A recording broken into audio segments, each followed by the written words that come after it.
Hey, top of the morning to you. I'm Michael, or as the grandkids call me, Roo. And welcome to Roodoodles. Welcome to Roodoodles Live. It's Tuesday morning, 8:57. Hadn't painted on Tuesdays in a while. Not for a couple weeks anyway, since I started the new class. And that class will, of course, reconvene on December the 1st and the 3rd. That's called Christmas Roo 857. It's all closed out, so don't try to register.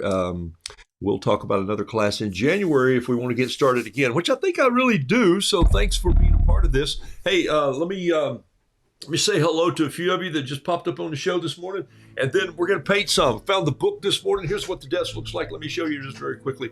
Found this book. Remember this book? This is my word book. Found a page that wasn't painted. Every now and then I thumb through this and go, wonder why I didn't paint on this page. Was it a word that I found, didn't find, and didn't like, or, because this is like 180 days. And so I found a word. I'm going to lay my pen right there, and then I'll come back and say hello. And thanks for jumping on the show this morning from wherever you are in the world. And I do mean that. You guys have built an amazing community, and I'm so grateful for that. Thank you. So Chris Whitaker, thank you. Good cold morning, she says. Shanlin, hello. Karen Binder. Person Finder, I got a note from you yesterday. We'll talk about that. I think I sent you a response about art. What else, right? About art. Hello, Annette. Welcome, Jessica from Minnesota. A lot of you people up in Minnesota, it's cold up there. What in the world are you doing? Come south. Of course, I do have on a pullover this morning because it's a little breezy here too. Denise Albright, Cecilia, Lori Standel, Heather Maurer Henderson.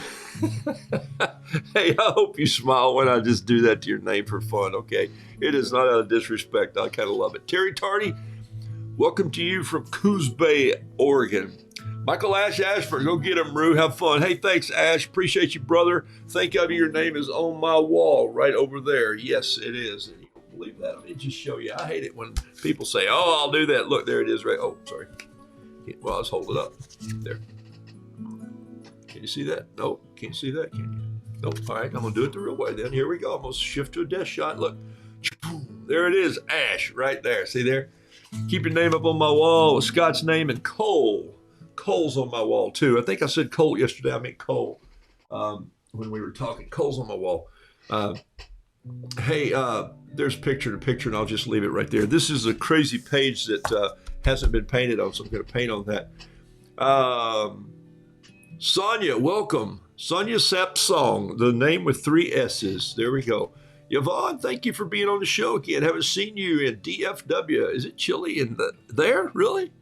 Virginia, welcome to the show. Linda, Pauline, Joy. Wow, welcome, Joy. Teresa, Rose, Pat Brooks, welcome to Roo World. Beverly Edwards, Jan Campbell, Becky Henslin. It's raining, not snowing. Yes, in Minnesota. I'll take that. Florentino Lady Di. Yes, so there he is from.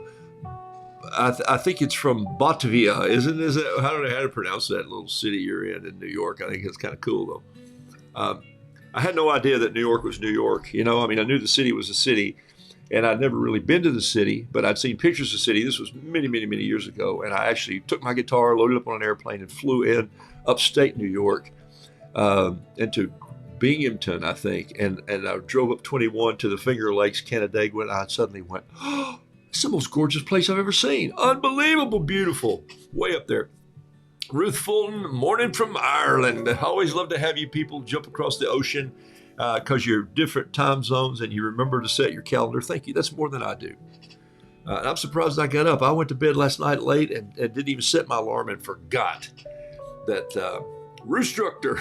That reminds me of a book I'm working on of my roos and farm equipment together. So that's coming soon. I've got a lot of things coming soon, but you know what? I just keep saying coming soon because that inspires me. It takes a while to pull off a project, as you know, right? Art should not be rushed, though. It should be organic, like something blooming. Let me turn it down just a little bit. I feel like it's loud for me. Good morning, Philip and Cheryl Ann and Fern and Paulette. I'm going to jump through a few more. Diana, Alice, Patricia, Julie. Goodness gracious. Yeah, this is not a class. It's just a fun show. I'm not doing my class this morning. I'm doing my class next week, and it's on a private page called Christmas Rue 857. And not yeah, next week it'll be the first and the third, and I'll wrap that up for Christmas. But I am doing a Christmas painting today. I might do that. Well, Haiti, where have you been? I moved to Tennessee, and it's been a chaos. Look, every time you move to Tennessee, it's a chaos. I live there. I grew up there. So I grew up in the whole state. No, I grew up in East Tennessee, really, near the Smokies. Knoxville, if that's near the Smokies. They say they are. Chamber of Commerce says we're near the Smokies, but it's about 45 minutes away. 40 minutes. All right, hey, let's paint. Glad you all are on the show this morning, and here we go. This is the word this morning. You know, for those of you who, most of you have seen this book. It's called Weird and Wonderful Words. It's by Aaron McKean. And there's some words in there you don't want to read to your kids, but most of these words are pretty cool in that she just discovers words that kind of lost their meaning. They were all founded in the same thing, Latin, Greek. They've come from some, where all our words come from. You European people, thank you so much, who came over here and brought us new words, because we weren't here. We didn't have words. I would just go in, and this is what I use to be creative. Listen to me. Every now and then, you just need an outside force to help you be creative. I hope I have been a part of that force in your life to say, you know what? If that clown can do it, I can do it. I mean, I've got everything, but there's probably a red nose somewhere. And so I have been saying, you can do this if you really want to do it. If your heart says, I'd like to sketch and be an artist and paint for my kids, my grandkids, and maybe, who knows, grow it into something else, you can do that.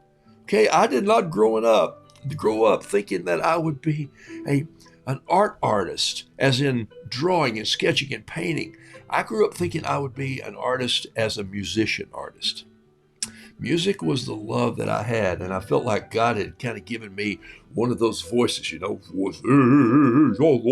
I had that voice, but I didn't know what to do with it, and it was rough, and it was crude, and it wasn't trained, still is. But I rode that pony for a while, and I got to travel and learn to play the guitar and sing and do concerts and small towns and colleges and do some recordings, and it was really fun. It was a great way to storytell. And then it was quite a few years later when my wife said, if you really need a hobby inside, because blacksmiths and music, you can only hit the hammer so many times on the anvil and say it's the anvil chorus. And so I came in to paint, and it was a frustrating time for the first few months. And then I just, wait a minute, why am I letting this frustrate me? Listen to what I'm saying here. Why am I letting this art frustrate me? If I really love it, then I'll pursue it. Start slow, start small, start clear, start simple. It's a rule. It's a loose rule. Okay? You can do it. So I use this book to prompt ideas. I find a word in here, and I'll look at that word, and I'll go, oh, how would that word look Roodoodleified? Okay? I'm Roo, I doodle, Roodoodles, that's where it came from. Like when you see a word like this that says Aquamanile, Aquamanile. What's the definition of that word? It's a bowl or a jug made in the form of an animal or a bird. So why couldn't I have a mug that looked like a rooster? I could, except every time that I drink with it, the sharp comb would hit me in the forehead, and that would be obnoxiously terrible. So anyway, do you see the point, though? The point is that I would look at this and think, there's a creative spark. You need something to help you spark. Oh, there's a painting I haven't done either. I'll have to do that one. Okay? All right, so I was going to paint one, but here it is right here. So, I've been feeding the birds, getting ready. I feed the birds I feed them all kind of all year, but I think in the summer, come on, get out there and fend for yourself. There's worms out there, and you know why God made bugs, right? To feed the birds. So get out there and get your own food. But during the wintertime, I have a little mercy on them. And of course, it's not winter yet, but it's getting close. So what I thought I'd do is that I have red birds that fly into the glass like you all do. And so then I thought, but here's the word. The word is catoptric. Catoptric. Catoptric. It's called catoptric. Okay? And it's an adjective. That's catoptric. That's a catoptric. It's a catoptric view. A catoptric view is when you see a reflection in the shiny part of this harmonica, and you lay it down and realize, oh my goodness, it completes the whole piece. It makes something look almost differently than it is. It's a reflection, but it's a reflection made into, it metamorphosizes into something else. That's a catoptric. Is that a cool word? Catoptric. Okay. So, so what I thought I'd do is just kind of come out here with this little pen and do the cardinal looking in the window, getting riled up. You know how those are. And then I did an artist in here. And I don't know if you can see all this, but I'm going to leave it wide till I throw some colors on it and just show you what I'm talking about here. Look, I'm just going to grab a little bit of red paint and come in here and do this cardinal. And this is just a real rough little idea sketch. That's all this book is for. Some of these will never see the light of day other than this studio, except when I go home to be with Jesus, and then my kids, somebody will look at them and go, what the heck was he doing? All right, so there's that. Now, we do have a bird feeder in our backyard, and that bird feeder is, don't be surprised when you hear what color the bird feeder is. It really isn't a bird feeder. It's a bird bath, and it's, of course, French blue. Yes, it is. And then there's a table inside the house. That's here. I'm just going to let the dark of this be the table. There's a little blue in that brush, but that's okay. Just to show this up, I'm going to drop a little bit of yellow or orange right in there, just like that. That's my brush container right there. And then there's a little bit of blue just in the glass reflecting in the sky. There it is right there. You see that? And then, of course, now I do this just to warm up. I did about 100 days of this, just warming up out of this book. And then there's going to be a mess that I made right here. Hold on one second here. I just dropped my orange paint down in my yellow paint. You know what that does? That just makes more orange. There we go. I'll get some of it out. It'll come to life there in a little bit, maybe. So a little touch of a little blue on the glass. Why would you do that? Well, one is you don't want anybody to walk in the glass, but it's because it's reflecting the sky. It's a catoptric of cloud faces. You can sometimes see them in the window and you go, oh, that's a reflection. So here's the artist, and he's been painting something, and there he paints it right there. And it's just kind of a glob, and it's laid out.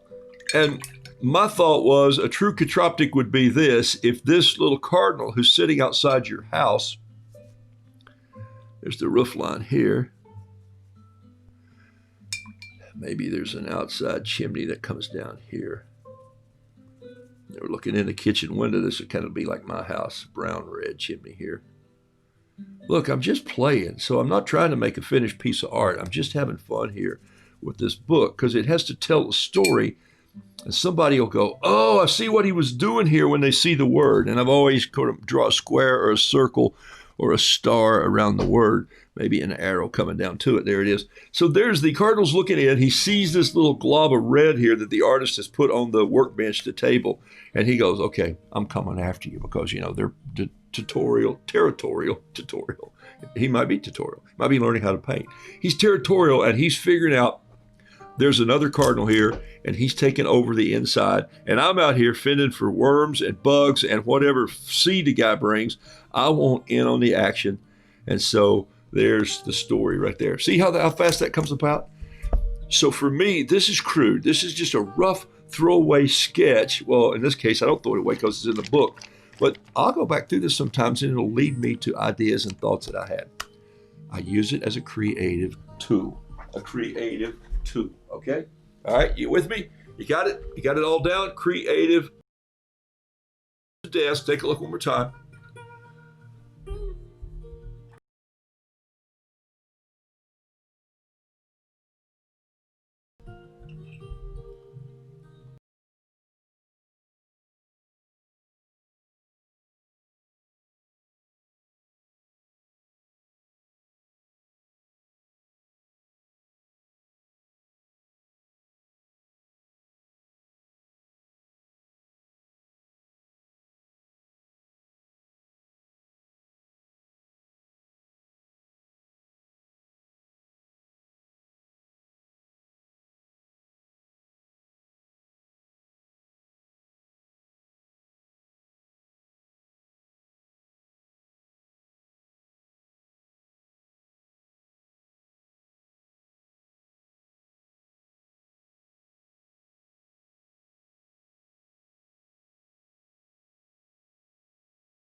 Oh, you lost your sound. I've been telling you a great story and you lost all your sound. That's my fault. I think I elbowed a button here. So we moved to Ponte Vedra in 1990, and I became the creative person on the church staff there, and to do music. I think your sound's back. That's what you all are trying to tell me, and I wasn't listening. So sorry. And so part of my role was to create something, and I decided we came around the horn. It was in spring. Got into late summer, and we thought we should do something with Christmas, but I don't want to do a performance because small churches have this, take no offense here, but sometimes we do the cheesiest thing for Christmas as churches. We just take the cheesiest thing. We think that's going to be good. I have this Velveeta meter. You know what Velveeta is, right? Velveeta cheese. I had this Velveeta meter on my wall, and people would bring me things by, and I'd go, I'll run it through the Velveeta meter. It was just a little sign. And if I don't like it, I'm going to throw it away. You're not going to get it back. And they said, you're kind of rude. And I go, no, I'm just a realist. I just am a storyteller who needs it to be authentic and real. Your stories have to be clear and crisp and good. Don't just put everything out there and just turn it into Neil Mallory Brown. I pray you're well, Neil. And so we decided to do this thing that we called, my wife and I named it, Crayola and I named it the Bethlehem Visit. And we said, what we don't want is to put a children's choir out there singing Christmas carols. And what we don't want to do is we just want to take a piece of raw land and we want to go back and build some rough buildings on it, make them look like stone. And we want to just create a first century Bethlehem where this baby was born and where people are milling around. They don't know what the heck's going on. They don't even know that this whole story about Christmas is happening. They didn't know it. So we just wanted to build this little Christmas village, not with snowmen and not that kind of Christmas village. We wanted to build this village of what first century Bethlehem might have looked like. And so we thought, oh, that could be some kind of fun. And so we did. We took an acre and a half and I constructed the buildings and got some guys to come in and help. And we started we bought like 150 yards of muslin fabric and we dyed some as oatmeal looking stuff. And we made things for people to wear. And we said, we don't want you to speak to people. We don't want you to say Merry Christmas. We want you just to talk amongst yourself. We want people to walk through this city and see it the way they might have seen it in the first century. So we got brass pots and we got bread to bake and chickens to cook over fires. And I rented 2 camels and about 50 animals, and I had sheep, and we just turned them loose in this compound we had. And so one day we had this little stuffed chicken. And I put him up on the edge of this roof, and he was just sitting up there kind of like this. He wasn't a real chicken stuffed. He was just kind of one of those costume chickens you buy, like, for fall decorations. But he was full size. So I had him sitting up on the edge of the roof. And I thought, that is really cheesy. So I got in my truck, and I drove across to West Jacksonville, out of the beach, and found this guy that was a farmer out there who had raised chickens. And I'd got... somebody told me he was out there. So I said, hey, sir, I need to buy some chickens. He said, you going to start raising chickens? I go, well, no, I'm just using them in an event. He said, well, that's weird.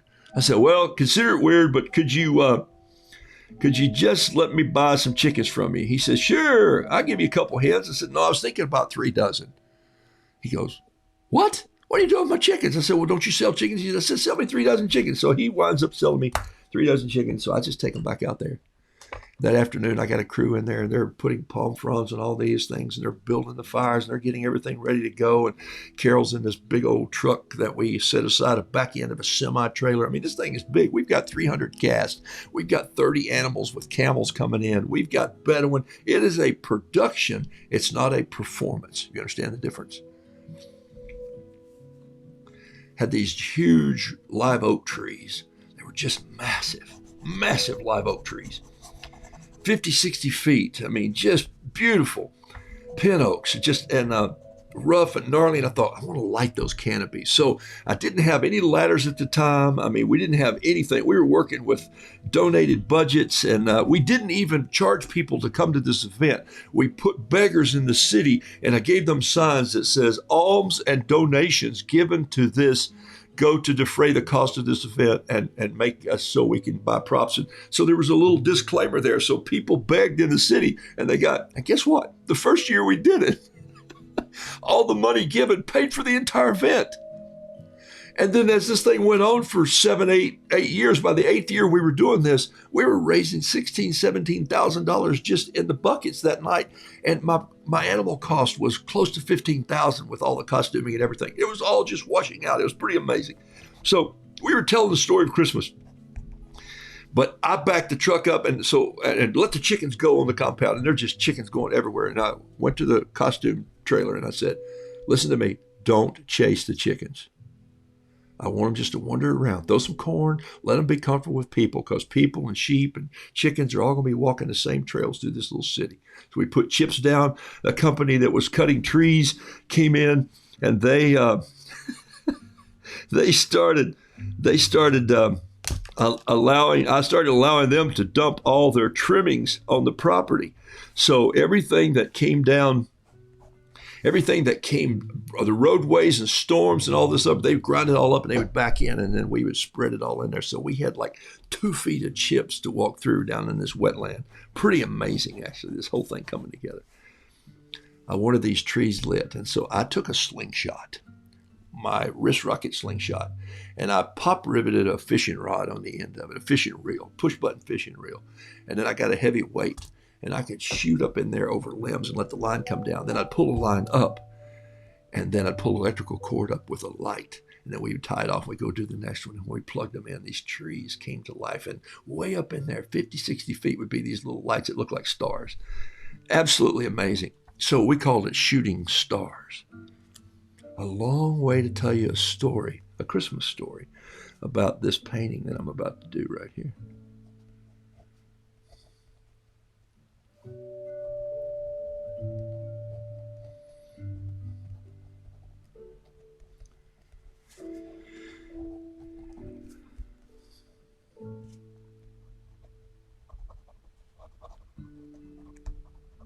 So my little characters tell Christmas stories that the majority of the time are based on real things in my life.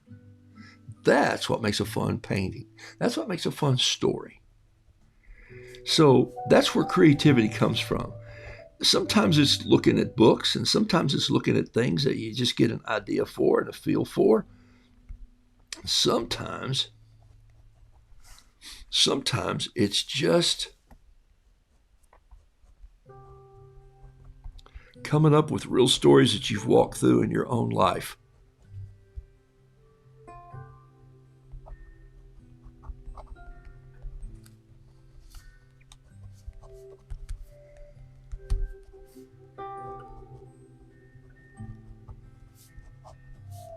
So this little story has a point. You see it?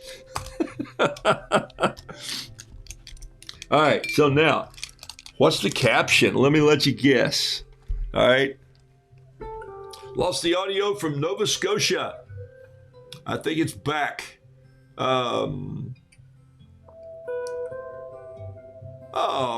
Mickey, thank you for that note. You've fallen in love with art and you're through watercolor again. Wow, I appreciate that. Thank you for that. And some of you feel that way. Is sound back, people? Do you have the sound? Is the sound back on? I think you're hearing me now, right? No sound still? Oh, no. Sound's gone everywhere. No kidding.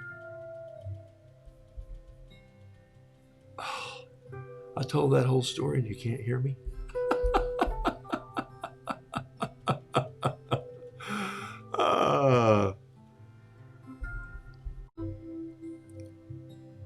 Am I there?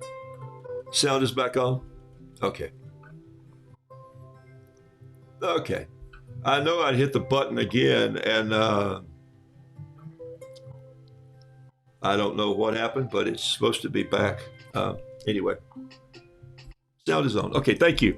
I hope you heard the story. If you didn't, dang, it's a good story. If you didn't hear that story, I will tell you now. It's probably the best story I ever told.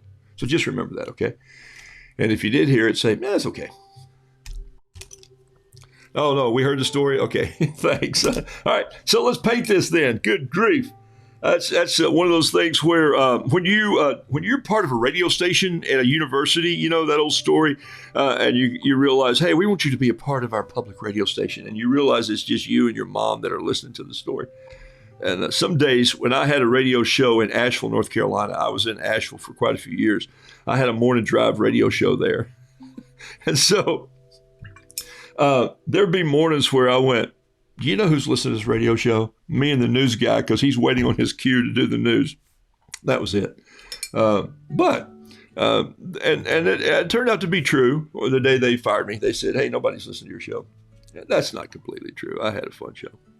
Played big band and swing music. Okay, so this is a little frilly tree that doesn't have to go anywhere, doesn't have to do anything, just has to be the point of this story. It's a little homely looking tree. And that's cool. There's nothing wrong with that, okay? Need a little bit of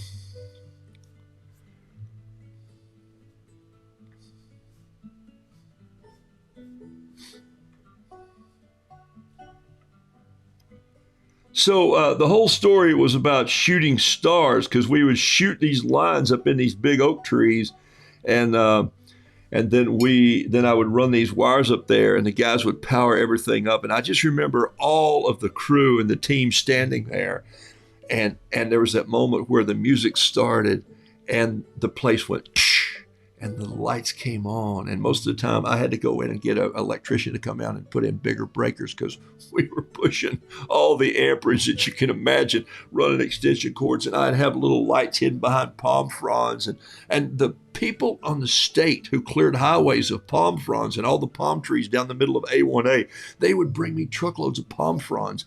And then the chip guys they loved it. For about 3 years, they dumped chips there, and we could use those for our road in. The PGA Tour got involved, and they let us use their buses in their parking lots, or we would rent some buses, but then those got donated to us. It became the number 3 thing to do at Christmas in Jacksonville. And the 4th year we had it, 20,000 people came in 3 days, from 6 at night until 9:30 and 10. It was smells, the music, the sounds.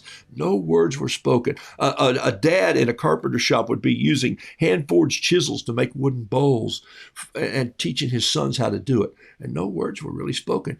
Parents walked through with their children and were trying to explain in their own words what it was.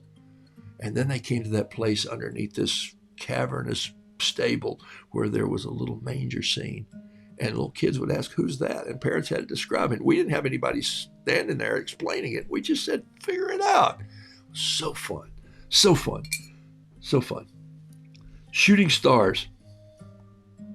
So my family remembers it well, because it was blood, sweat, and tears for us, and it was never a normal holiday for us, because their gift to me and Carol was being patient while we decided to do this. And my gift to the team was to help them do this. And our gift to the community was to help tell the story. And so I don't know that my life has changed too much. Where the shooting stars, they're amongst you guys who are painting things to gift out this year. Isn't that crazy? That's how life works. I love it when it does that. Let your art just be a reflection of who you are. Let your art be as simple, as clear as you want it to be. Don't let it get out of hand, okay? You know, sometimes I'll look at things and I'll say, oh, I want to paint that. And then I'll sit down for about an hour and I'll realize, maybe in 20 years I could paint that, because that's not my natural gifting. It's not at all. But I'm not hurt by that. And then if I really wanted to tackle it, I could do what I've done the last 10 years. I just chose a style that is really a little bit of a quick, whimsical storytelling style. Okay, Terry Tardy, if you're watching, there's that pen again. Here's the ground going in. I'm going to touch it with a little bit of green right here, just a tad.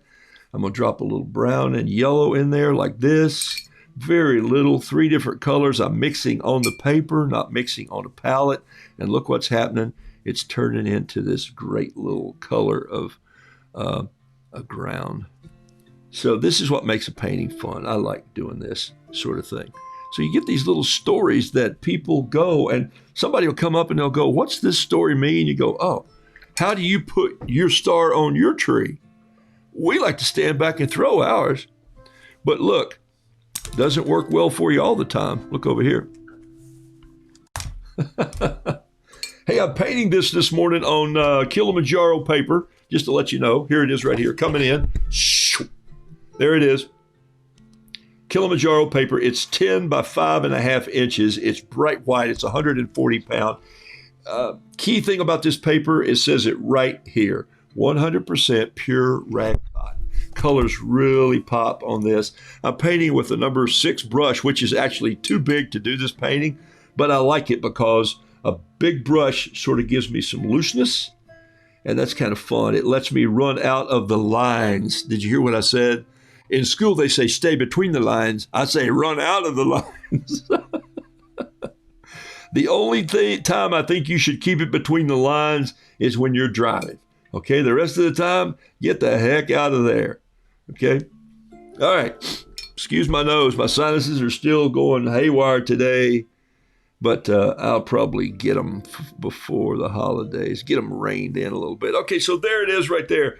I need a little bit of blue sky here, and I'm going to switch brushes for that. I'm going to go with a bamboo brush and just give it a little bit of, there's a little bit of gray in that brush. I'm going to keep it. There's nothing wrong with that. That'll just paint in really well with a little touch of blue. There's my blue coming in. Another touch of blue over here. Some more water. Love how this cotton paper just grabs the color and holds on for dear life. I love that. Just love it. Okay, maybe a little that. I like that gray I put in there. I might just go get some more here and bark it down here along the bottom edge. Let me get some right here and just wash it in a little bit. All right, so the point is a little bit of detail with the pen. I'm using a pen with paint all over it. This is a number 5 Pentel Intergel pen, needle point. So is this. They don't look like the same pen, but they are. Inside, they have the absolute same refill, okay? And then I have this one over here is a number 7. So people ask me all the time what pens you use. They're Pentel. Most of them are Pentel. Not because I'm loyal to them. They're no sponsor yet. If every time you write to Pentel, tell them that Rue's pushing their pens. There you go. That's how you can help me. Just kidding. It's a marketing thing, but it happens. You know, it's kind of fun when people give you a product. I'm trying this product out this week. I think I told you for Works Tools. They did send it to me for free and said, shoot videos of this. We need you playing with this tool in the backyard. It's a crafting tool. It's cool. And I'm working on them. Right after Thanksgiving, I intend to have these videos finished up the first week of December. I think you're going to love this tool.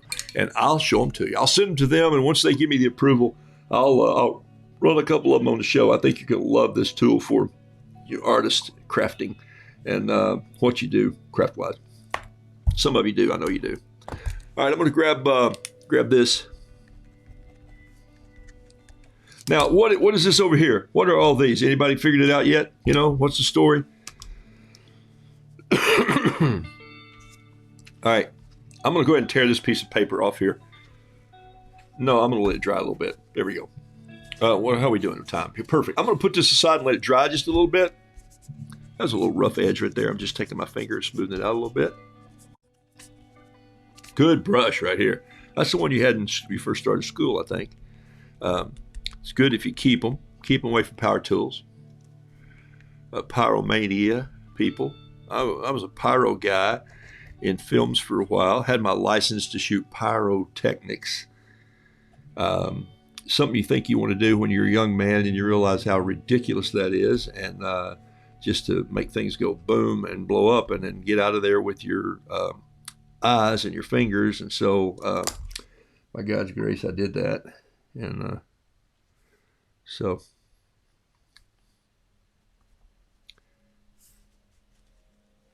I think this bucket needs a little bit of green on it. I always put a little bit of green and some wrinkles and holes and rust, and I always love that right there. There's the shot. I could go in and finish this ground over here if I wanted to. Just go ahead and put a little more green grass over here.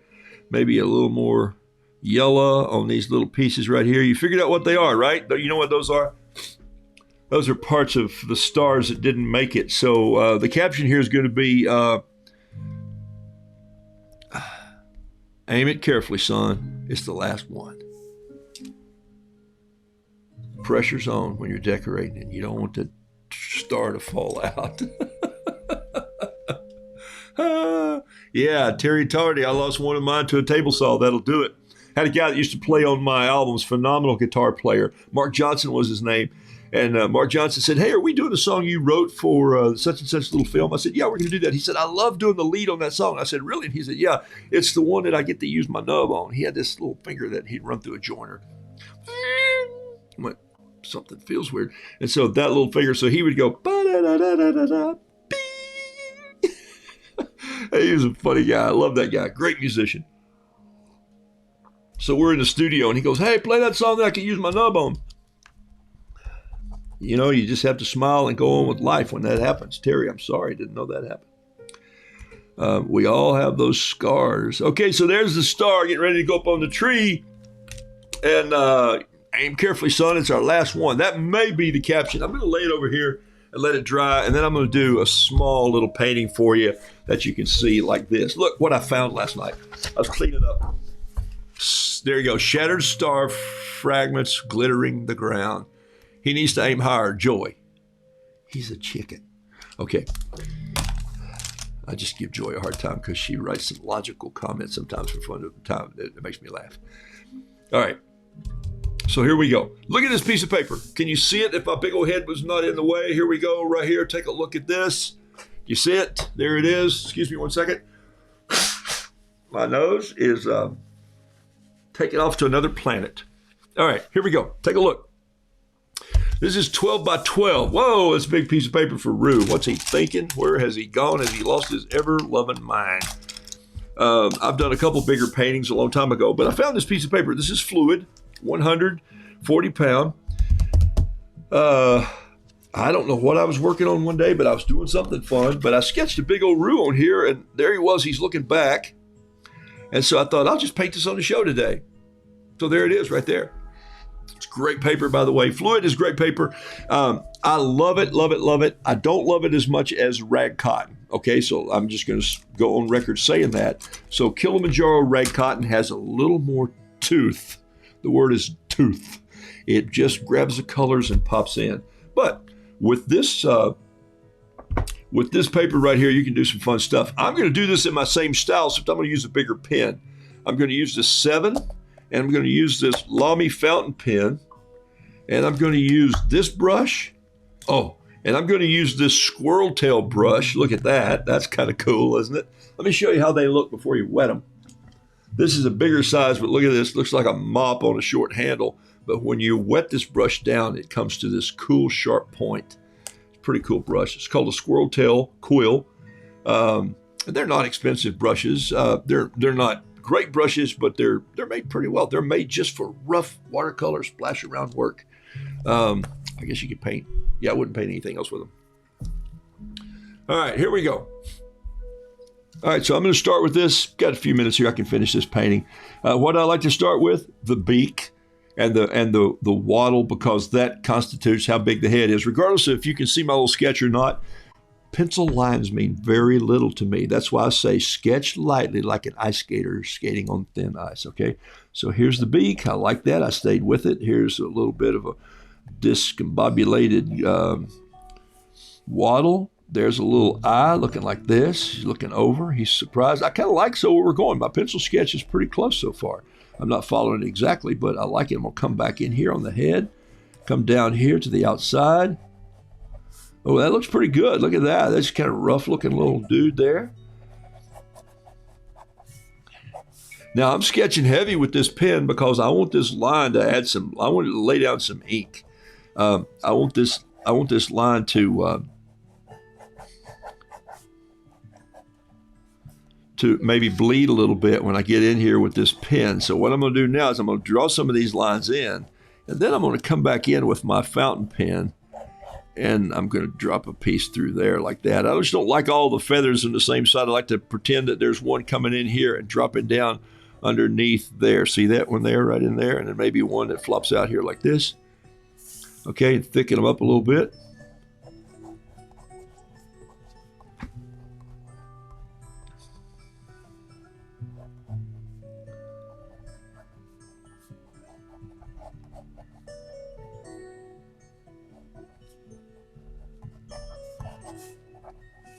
That's a nice little rooster. Well, he's not little at all. Actually, he's pretty big. That's good 10 inches easy. Maybe 9 3/4. Let's just glance and see. Look at that, 9 3/4. 9 5/8. I was close. I can make him 3/4 by putting something under here, which I will. All right. What am I going to do with all those pencil leads? Nothing. I'm just going to leave them, except for that one on the foot. I'll take that one out, and this one on the leg. I'm leaving that one up there. Okay. Still see the pencil in there. That's cool. All right. So what I'm going to do first is I'm just going to go in and get some clean water. I think you can see my water right here. I'm going to move everything in so you can just see a little bit. Painting big is just fun. You just have to be loose and go with it. But I told you I was going to go get my Lamy pen first. Here it is, my Lamy fountain pen. This just has regular black ink in it. And I'm just going to go in there and trace some of those feathers. And then I'm just going to make some black dashes like this. I guess you could call that a dash, a mark.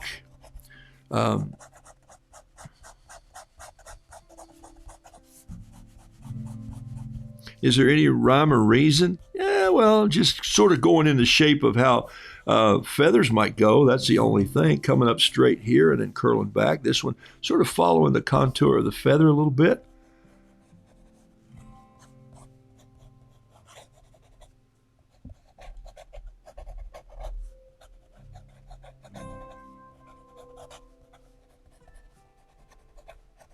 You know, everywhere I put this pen, there's going to be a beautiful little Payne's gray shadow that comes out, right? Yeah, that's kind of why I'm doing this. Okay, look at that right there. Okay, so let's just jump in there. I'm going to take this this #1 pen here and just start to lay in some water. Look, and just let the pen bleed. Making sure that what? Then I run out of the lines. Well, why did you draw the lines? Because I just wanted the definition of the feather to be there, but I wanted the shadowing to just complement that in its looseness. Look at that. I don't know that I'll do much more than that, to tell you the truth. I'm going to add a little bit of blue, but I mean, as far as filling it in a little more, I just like it kind of loose. Flipping out there like this. Look at that. That's cool.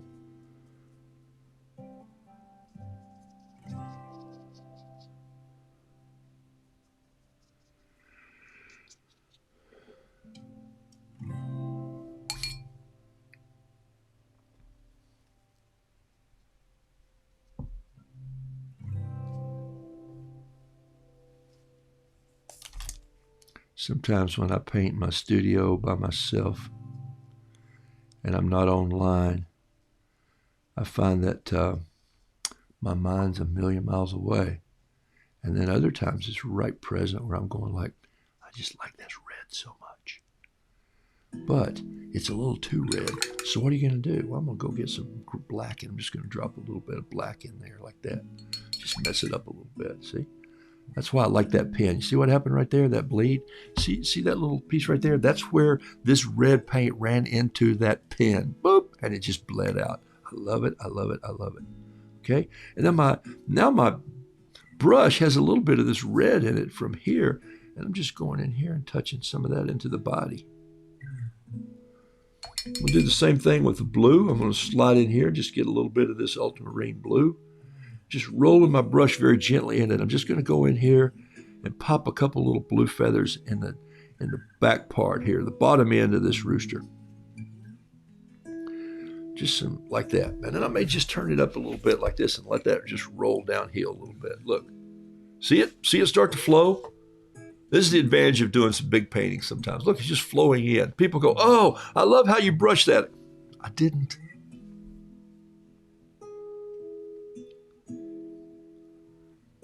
See, people tell me all the time, I'm so afraid I'm going to mess it up. And I'm going like,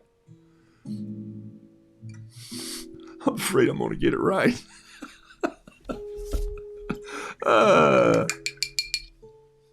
Clean your brush out really well, especially when you're using wet paint like this. Get it all out of there.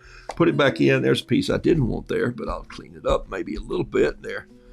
Lots of water dropped on the painting. I'm going to go get some clean yellow right here. Just dip my brush in that. And I think there's too much to do the beak with, so I'm going to wipe off a little bit of it just on the painting there. See? Oh, yeah. Now, watch carefully what I'm going to do here. I'm going to get a little more water on my brush, just a touch. Got to control the water. I'm going to reach up in there in just a second.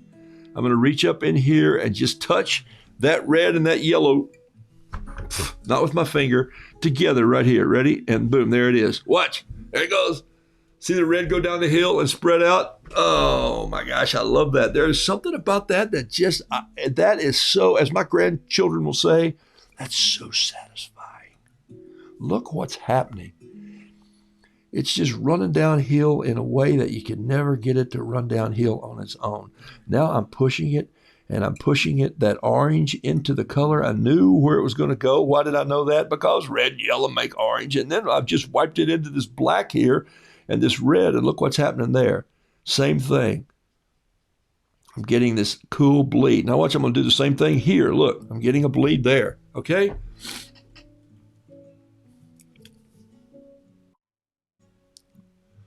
Hades says that loosened happens so organically, it's magical. And Joy says it makes her hungry for chicken. Joy, just go right on down now, put a couple on the grill, let them smoke all day. It's going to be a great day to be outside. And I think this rooster needs a little bit of just a light little turquoise here in the underbelly, down in the lower end, I call it down here.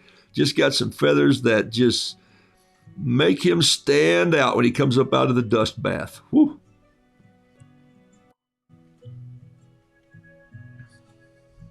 Maybe a touch of green back here.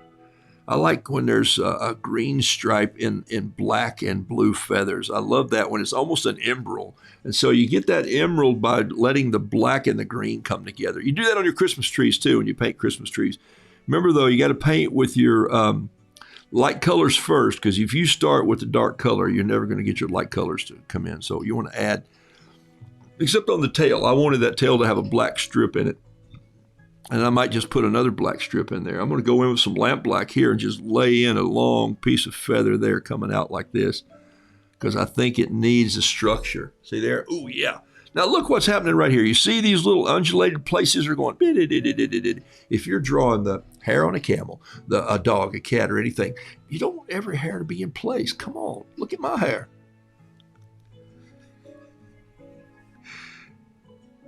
Gosh. If I was worried about my hair, I couldn't do a live show on the internet. Holy smokes. What's the matter with that guy? Does he not have a brush? No, but I got a comb. All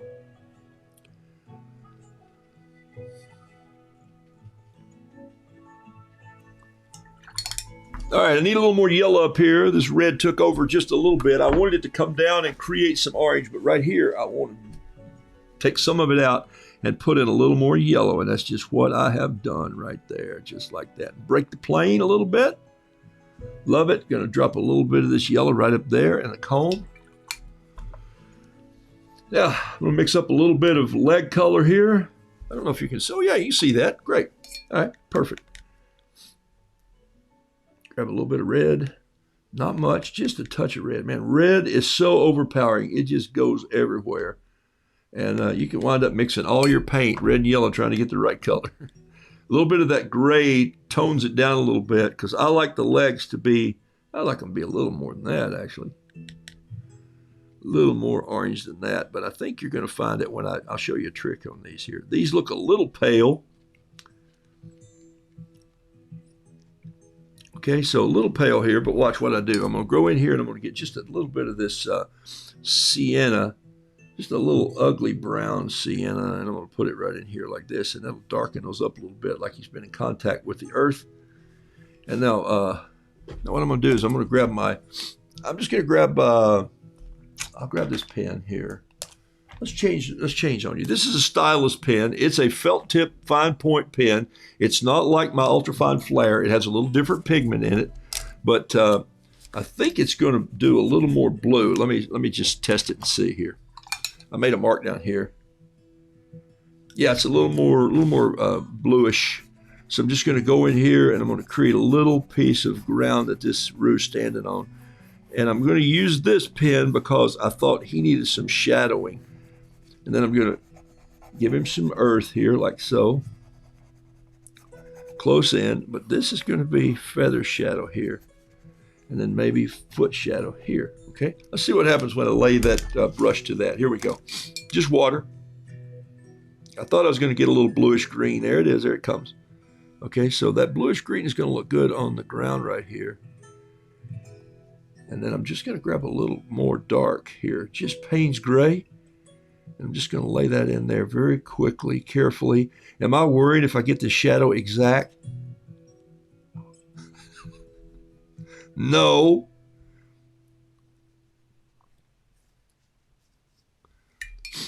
In fact, I'm not worrying about watercolor at all. I just have fun doing this. And so the time it starts to worry me is the time that I'm going to quit and go, I think I'm going to go back to blacksmithing, which it's about winter time. So I'm going to go back to blacksmithing. Hey, one day this winter, I am going to take all of my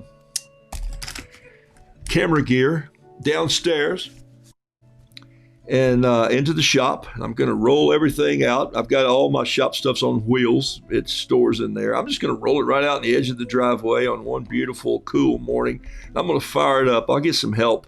I'll get a cameraman that day to shoot for me so I can, and I'm just going to blacksmith some things for you, okay? I'm going to blacksmith and show you another style of art that I think you might love. And I know some of you have seen it because, you know, you have, some of you had blacksmiths in your families and you know about ironwork and steel work. It's not really iron anymore. It's not really even wrought iron. We haven't had wrought iron come in our country since the 60s. It's early, the 60s, 61. But we have cold rolled steel that we do our best with.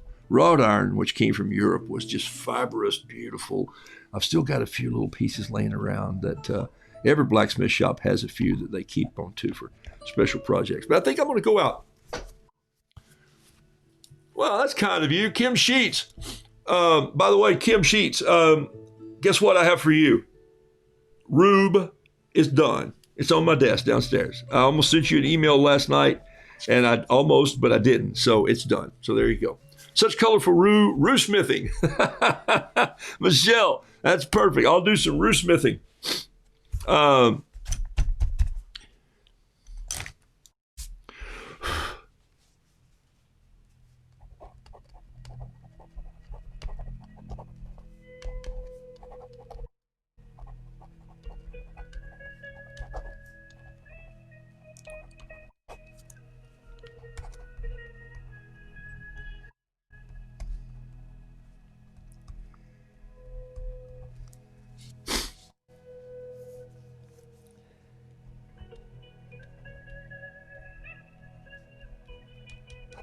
Okay. I don't know if you can read that last little part that I put on there. I'm hoping you can't. That'd be fun if you can't read that. It's maybe it's a little too far away. But it says Christmas is sneaking up on us. And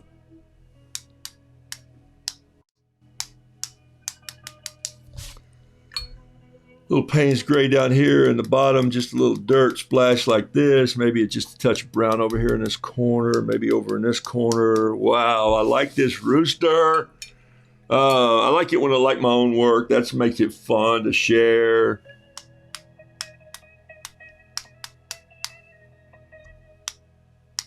I don't know what kind of music I'm painting to this morning. It's just completely weird. Started out with some acoustical, wonderful guitar. I'm touching this with just a tad of orange here, highlighting the edges a little bit.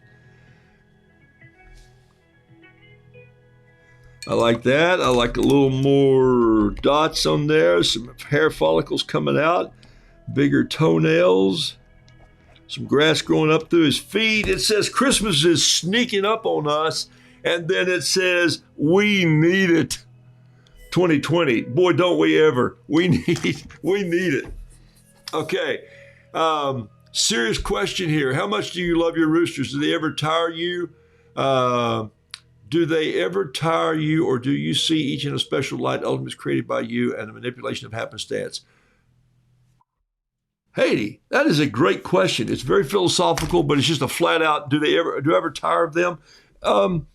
I don't yet, and it's been 10 years. Here's why. I think I've said this many times on my painting classes. They are the farm bard. They are my alter character, my alter ego, if you wish. They are the storytellers that allow me to whimsically connect a thought and say it to people. Sometimes they sound kind of judgmental.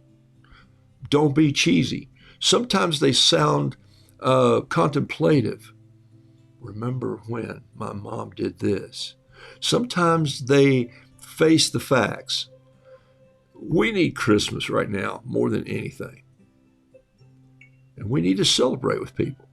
Sometimes they celebrate. Sometimes they explode. Sometimes there's a little anger in there. Get out of my yard. They are the storytellers that I express myself with. Before I had the roosters, I had the music. And so I wrote songs about the same thing. So I don't think I've changed that much. I just have adapted to a different style. I love them because they're me, because the roosters are part of my life, because of my name, Han. It means rooster, because of the grandkids call me Roo. So that wasn't a marketing ploy. It wasn't that I set out with a marketing team and said, oh, why don't you call yourself Roo and paint roosters and tell stories about... No. All of that happened to me just as it happened. Happenstance. It just happens when I know now, though, if I get up there with my wet yellow brush and I touch it into that red, I better get out of the way and let it take place.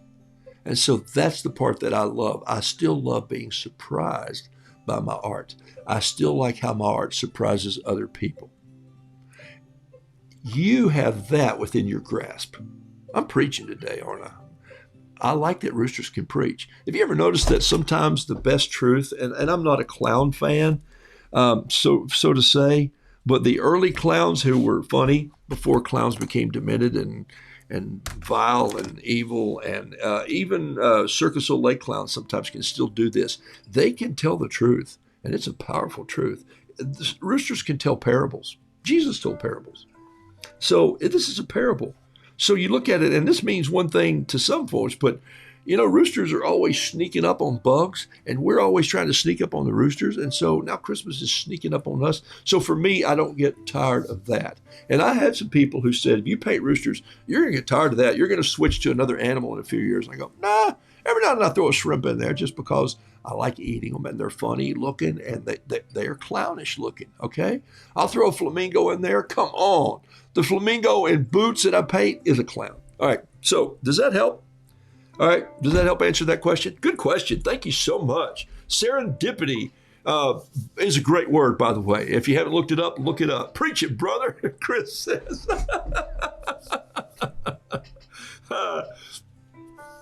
All right. So there you go. There's my painting for today. And this other painting that I had momentarily ago is going to say this. I'll label this and I'll go, there's my painting for today. I'm going to post that painting. And I'm going to put a price on it. I'll auction it off today. There it is. I'm going to put that up for an auction. I haven't auctioned anything in a long time. It's 12 by 12 inches. Here it is again. Boom. There's it is a comparison of my hand, and I'm a big old guy. So 12 by 12 needs a box frame, needs a simple box frame that sets it in there about like this, pops in. Christmas is sneaking up on us. You know what? You could leave that out all year long. We need it. And what's the thought there? Do you get the contrast in thought? What is it that we really need? We need community. We need hope. We need love. We need peace. We need joy. All those are what Christmas is about. All right, here's where I'm going to go back and use my East Tennessee grammar on you. A rooster wouldn't say aim well. You hear me? He wouldn't say that. He wouldn't say, aim well. He'd say, aim good.